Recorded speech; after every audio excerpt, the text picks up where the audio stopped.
We just ain't gonna play no music. I'm sorry, I can't. My spirit won't let me. When me and Miss Shanika talked about this on the phone, I said, Shanika, we got to do a whole telethon. Here you go, Eva, about all of this stuff, where we could try to see how many lives we can save. First of all, and we're talking about sex trafficking, and we're talking about human trafficking. And I need everybody that's listening to the radio right now, no matter what city you in, to go live. And we're live right now at our started Rickey Smiley morningshow.com. Rickey Smiley on Facebook. Rickey Smiley on Facebook. So we're going live right now. This is so serious, and we got to have a conversation about this. First of all, Dr. Miles, welcome to the show. Thank you. Thank you. And thank you, Miss Shanika, for putting this together. You're welcome. And this has been a dream. I'm getting emotion. I really appreciate it because you done blew my phone up, and I thank you for just being consistent and making sure this happened. Let's go. We got work to do. Let's get to work. Yes. First of all, tell us what is the biggest, what's out there. So, Rickey, And bring the mic real close because we don't want to miss nothing. Okay. So the one thing I do want to let your listeners know is that, number one, first and foremost, thank you for doing this show. We have to keep talking about this issue. This issue has been around in our communities for years, and it's going to continue to be in our community. But the one thing I do want listeners to know is that this is a very, very complex issue. Oftentimes people think it's like a one and done. It is a complex issue, and it is affecting our young girls, our young boys, which we don't pay enough attention to. That's right. And the effects of domestic minor sex trafficking, or what you may hear CSEC, which is commercial sexual exploitation, it is affecting our people across a lifetime. Across a lifetime.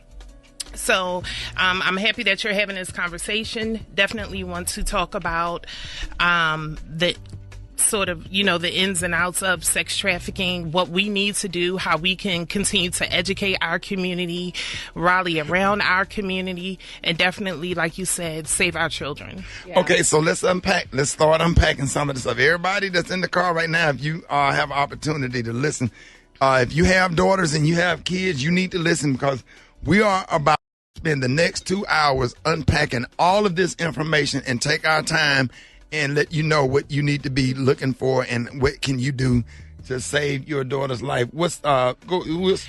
All right, so we were just, what do you want to say, Dr. Mouse? I do want to say this because I'm very big on self-care, and I just want the listeners to know, if you are affected by sex trafficking or anything that we talk about today, call the radio station, call me. I will give my number. I will give the number to some of my community-based partners, but reach out. Don't suffer in silence. If you're triggered by anything that we say, reach out. Right. All right. So as far as a number on how many girls that look like me are missing and exploited at this current time, can you give us an estimate? So we never have exact numbers, right, because there are a lot of cases that are not reported. But we know in the state of Georgia alone, every single month, there are well over 6,000 girls What? a month my God. that are Wait a being minute, exploited. 6,000 girls that are being exploited in some way. Again, we don't know the bottom line number because it looks different. People are not reporting. Yeah. Some people who this happens to don't even realize that they are being exploited or trafficked.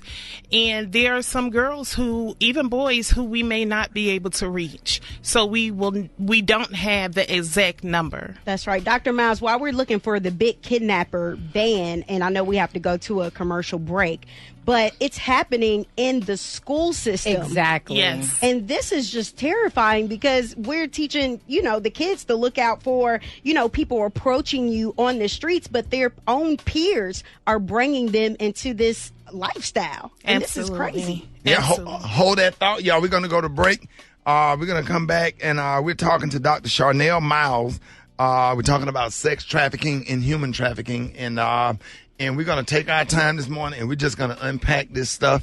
And everybody that's listening, if you got this video, share it on your Facebook, share it on your Instagram, go live, listen to these segments, take the segments, edit it, send it out to all of your followers. And we about to be on top of this today. We got Dr. Charnel Miles. We're talking about sex trafficking and human trafficking this morning. Rickey Smiley Morning Show.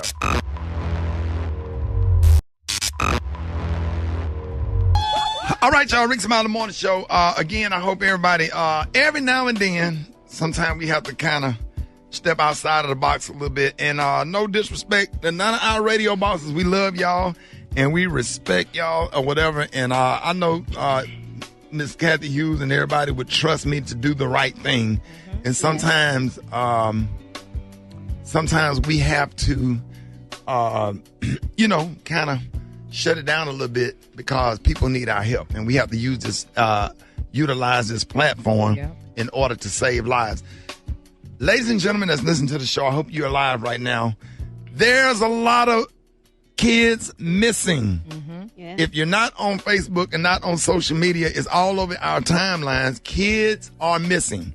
And this lady, we got this lady, and it is a wonderful lady, Dr. Charnel Miles, just said 6,000 kids per month.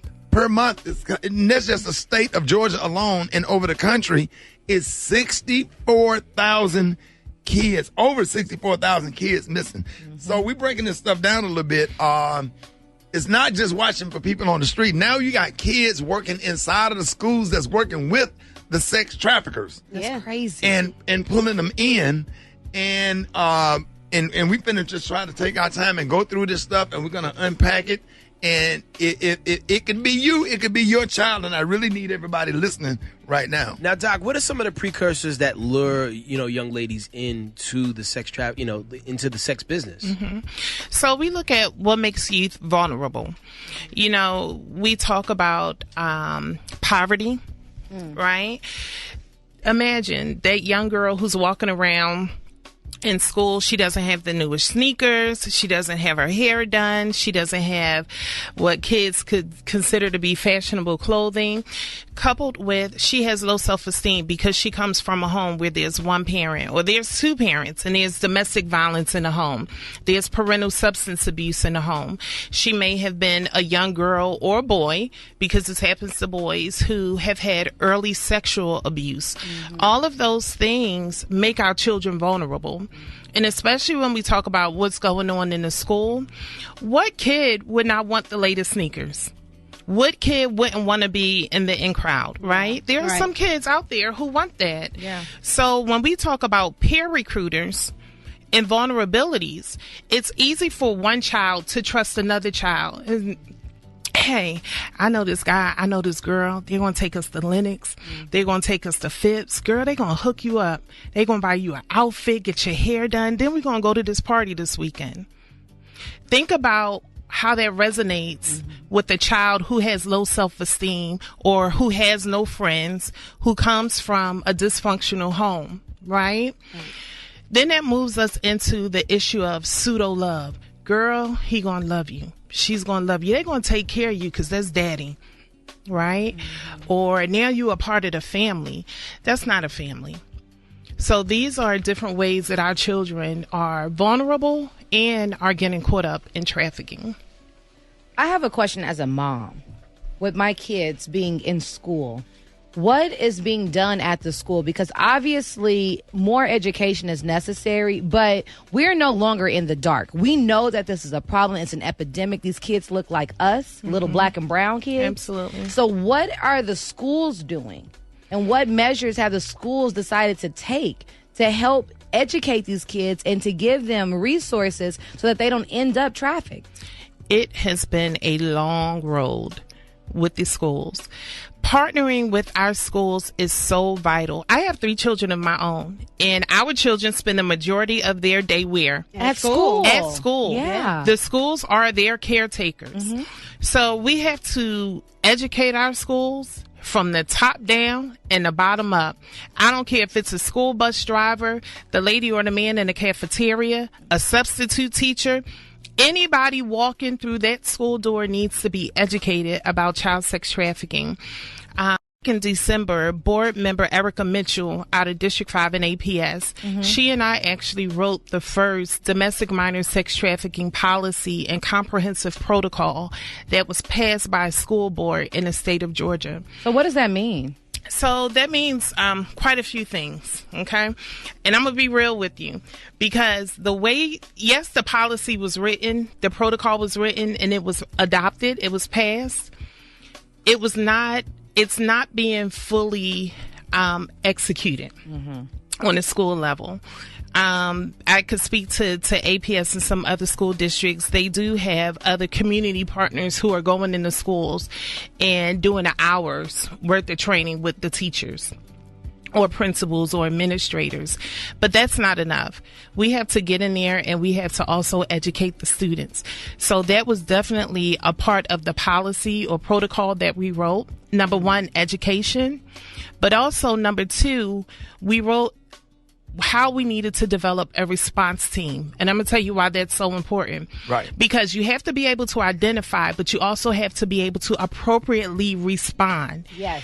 If a child comes and says, Miss Jones, I'm being trafficked, or this is happening to me, it's not appropriate for that teacher to run around in school and tell everybody what's happening to their child. Yeah. There needs to be an identified set of trained school personnel who can get together and say, okay, let's put a plan in action. That is calling law enforcement, that's calling defects, that is calling the hospital if need be, but being able to connect to other identified community partners to get that child the help that they need.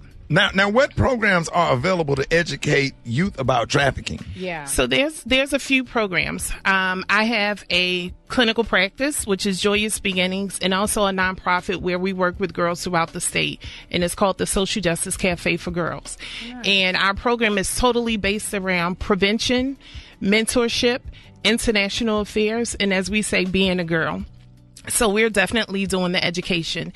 You also have Tabitha's House. Tabitha's House is the executive director is Margie Gill, which is out of Decatur.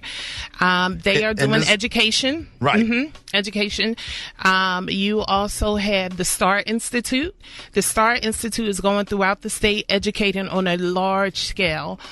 So there are some community-based partners who are doing the education. And I want to put a challenge to all of the affiliates all over the country, no matter what city you're in. If you work at the radio station, whatever city that's listening to the Rickey Smiley Morning Show that carry our show, to please put up information on your station website. Yeah. Take this audio that we're talking about today and take that information and then add your local information, whether you in Miami, Birmingham, Chicago, Texas, yes. Louisiana, and put the information on the radio station website. We are in a state of emergency, right, and we need to figure out, how to get the kids, keep our children safe. So, Doc, lately, and I know all of you guys out there listening have seen these Instagrams of women that have found this amazing amount of courage to stand up and tell their story. Yes. And so more recently, you saw a young lady who was in Houston, Texas. She was standing at a gas station and she was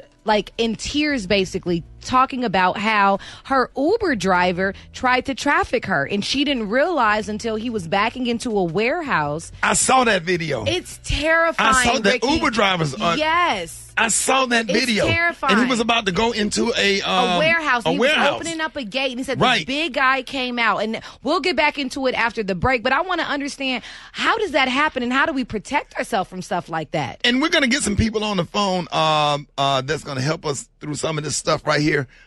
So if everybody need to go live, I need everybody listening. Tell your friends, call somebody who have daughters or have kids. We're talking about sex trafficking. And that's what we're going to be doing for the rest of the show. Rickey Smiley Morning Show. Welcome, ladies and gentlemen, to the... I was just telling Starter and Headcrack what we're going to do. We're going to set this thing up, Miss Shanika, like when we shoot Dish Nation, and use this right here to get different people on and cut it up and edit it and just release a video. And it's got to be one person out there with a video to train little girls right, how to, number one, defend themselves, and number two, what to look for. Yeah. Well, number one, what to look for, and number two, how to defend themselves, and like parking next to a van when you're at the mall. But I'm sure there's got to be more stuff to look for than that, right? Well, what's some of the other little small stuff that our parents that's listening right now need to tell the kids what to look for? Absolutely. Think about it. When we were little, one of the things my parents told me, don't come home with anything that don't belong to you. Yep. Right? We tell our children that all the time.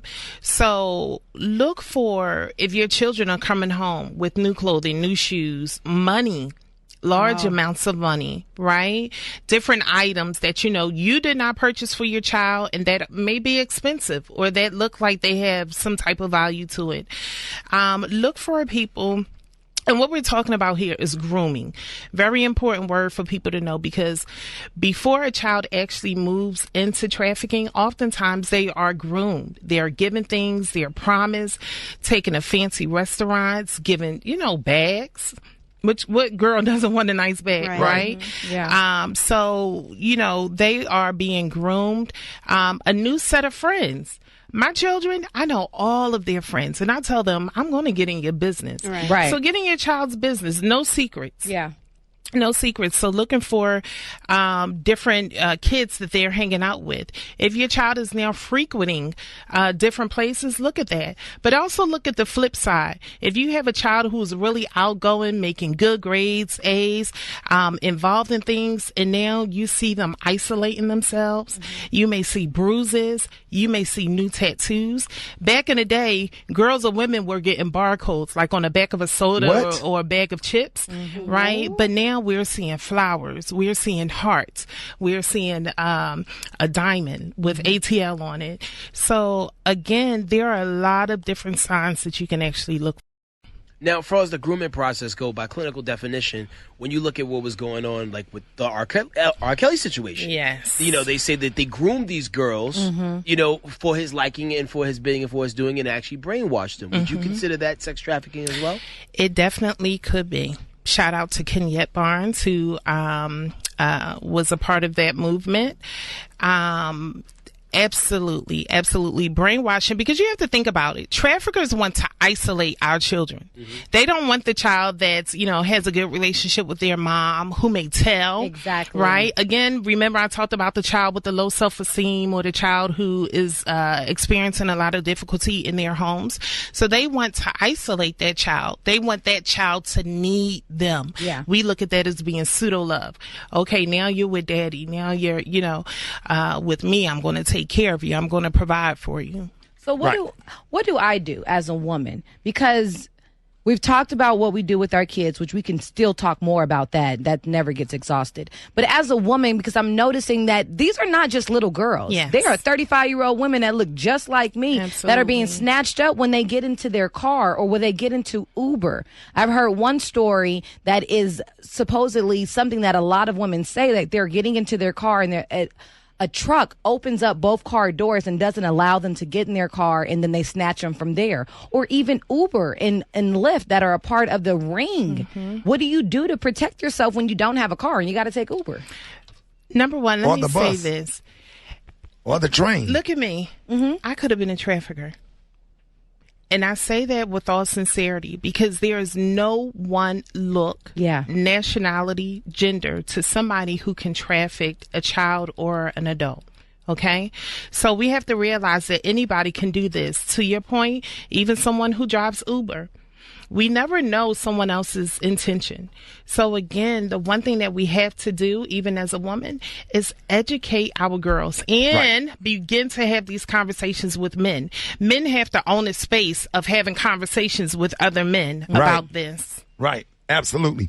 One of the questions that I have, I've been looking up on Amazon to try to find, I know they have the little watches, or whether it's an Apple Watch or whatever. I don't care if you have to take an Apple Watch, a cheap Apple Watch, and put it on your daughter's ankle or somewhere or whatever, just where you can have a location. Alert. Right. Yeah. There's cheaper things you could get than that, because the downside about the Apple Watch is you got to charge them joints every 24 hours. Right. So, that kind of limits the amount of time. But are there some things that you could recommend, or that we can put up on the website? That's a good question. I know they got a little necklace with a little pendant on it. Yeah, the same kind of thing you would use to track, like, say, if you lost your keys, those little fobs that you could put on stuff, and you could ping it and find out where certain things are. Absolutely. And we want to recommend that everybody gets something that you can put on your child, not for them to put in their backpack, they can keep on somewhere on their skin. I don't care if it come in the form of an earring. I don't know. Right. Yeah. But we got, okay, let's go to the phone right quick. We have CSI agent Cheryl McCollum this morning. Good morning, Miss McCollum. Well, good morning. How are you? I'm doing good. Thank you for joining us this morning. We talk, of course, we're talking about human trafficking, and a lot of our little girls are coming up missing. That's right. Girls and boys. And boys coming up missing. Missing and exploited, especially in the city of Atlanta. And I know that this is a nationwide show, but, a big hub happens to be right here in Atlanta because of the huge Atlanta airport that we have, right? And it's Ms. the McCollum? female population also. Right. It's because there's so many black women here in Atlanta. It's easy to snatch one Right. and not know. So Miss McCollum, what would you like to add and what parents can look for, if that's the best question? That's right. Or what information you have. The main thing y'all kind of already touched on, but it's telling young women the truth. Yes. And young men. A lot of times we just, we don't bring them into the conversation because we don't normally think of them as being victims of sex trafficking, but clearly they are. And you're right here with Atlanta, with the world's busiest airport, there's a couple of things that are happening at the same time. We have, because of convenience, we are able to send our children on an airplane unaccompanied minor. You can literally snatch a child, send them from Atlanta to Miami by Uber, put them in the airport, get them to Miami. They can Uber back to a hotel. No adult ever is seen with them. And the other reality is now hotels, again, because of convenience, allow you to check into your hotel room over your cell phone, and then they send you the little icon that can open your door to your hotel room. You don't even have to go to the front desk. What? So there's, Wow. so there's no chance for adults to even interact. And, it happens so quickly, y'all. And the scary thing is you can literally snatch a child and they can be 8 states away in hours. Oh, my gosh. Wow. So what do And you here's do? the Do other you part of the advise? conversation. Ricky, here's the other part of the conversation. Let's just be straight up honest with each other. You can ask every woman in your audience, do you know a woman that's been sexually assaulted, whether it's somebody, raped her or just grabbed her behind? Every woman will tell you they either know somebody or it happened to them. Ask men the same question. Do you know somebody that's a predator? Do you know a dude that's a rapist? They'll look at you like you're crazy. Mm-hmm. How can that be true? Wow. And Wow. here's the other thing. I love it. There's rites of passages, right? And we all know them. Have a bachelor party. Have a what? First question. A Bachelor bachelor party. Okay. The first question is going to be, Ricky, when the girl's coming? Where's the stripper? That's got to stop. Because you're literally buying her. That's what you're doing. You are paying for a woman to come meet you when you say, where you say, and to take her clothes off. That's got to stop. Wow. There's got to be other things men can do prior to getting married. Why don't y'all go play golf somewhere? Why don't y'all rent a sailboat, go fishing, or whatever it is that typically men can do with men? I you agree. You don't have to buy a girl to do that. Right. Right. So we're talking about sex trafficking this morning, and Miss McCollum, thank you so much for everything that you're doing, because I'm looking on my Facebook timeline and Instagram, and I'm just seeing so many little, it's like every other, when you scroll up, it's like, take a moment to share this, take a moment to share this, take a moment, and they're missing all over the country, and it's concerning, it's scary. Parents, please talk to your daughters, please. If your daughter got to catch the school bus, what is your biggest thing with girls? They got to get off the school bus and walk home or walk into the school bus. So let me tell you who was one of my biggest inspirations for really writing that policy and protocol through Atlanta Public Schools. And she was one of my young ladies who for months, every morning when she would go to the school bus, her pimp was waiting for her. What? The pimp knew what time the school bus got there and what time the school bus was coming back to let the kids off. So every morning, her mother was thinking, I'm sending my daughter to school. Her pimp would take her during the day and have her back at that school bus by the time the school bus returned. Wow. She ended up getting placed into a safe home, went through treatment for years. She, again, was influenced by some girls in the safe home. She ended up back out on the street. But once we got her back, she turned her life around. So what's happening? Are the people that's doing this stuff getting caught? Are they judges becoming real hard on heavy-handed on them? Right. Yeah. So we have legislators who are working in the dome all the time to protect our children, specifically around sex trafficking. In the past 2 to 3 years, they have increased the penalties for child sex trafficking. Men and women, I don't care who they are getting more time, but we are still not doing enough. All right, y'all, we're talking about sex trafficking this morning. Go live, share the video, share the information. This is serious. We are in a state of emergency, and we have the one and only Dr. Charnel Miles on with us, and we're just addressing human and sex trafficking. Now, real quick, because we got to go to break, but, we share this information on social media, Facebook, YouTube, Instagram, whatever.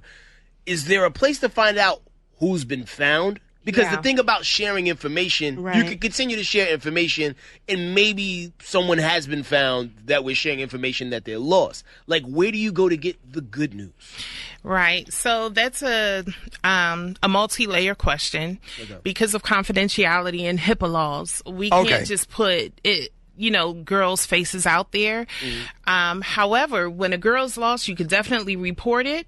NCMEC, which is a national organization, will help parents or resources to put pictures out there of the child when she's missing. Unfortunately, some of our girls don't come back home. But girls are coming back home all the time, and once they get home, it is a journey. And like I said, unfortunately, there are some instances where we can't just post pictures. But what we can do is, when our girls are going missing, or even when our boys are going missing, demand that their picture is being put out there. Like, call law enforcement. You don't have to wait 3 days, 4 days. No, when you notice that they didn't come home at 5 o'clock and it's, 5:30, 6 o'clock. And I'm not saying to